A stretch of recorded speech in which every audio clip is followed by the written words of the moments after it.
Would you agree with this? Warning, this is going to get very technical very quickly. If you're not an electrician, run away now. Okay, got this question.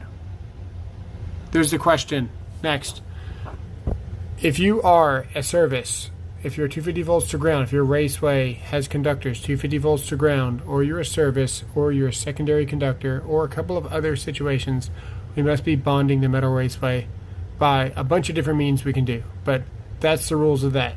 What the codebook says about this question is anything likely to become energized must be grounded.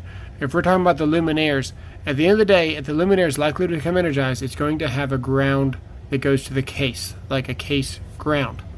So if you're not using the EMT as a sole ground and you have an EGC inside your EMT, doesn't matter what your EMT is doing. You're not a service and you're not 250 volts to ground. You do not need a bonding bushing. Now, if we were running a cable tray and there's a wall here, and the wall has sleeves that are metal, 4-inch EMTs, if you will, with connectors.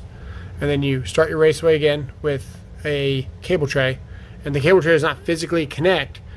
Whether or not you are 250 volts to ground or a service, you still want to make sure that your cable tray has the same potential as the other section of cable tray. So that's where you would be running your bonding jumpers and things like that.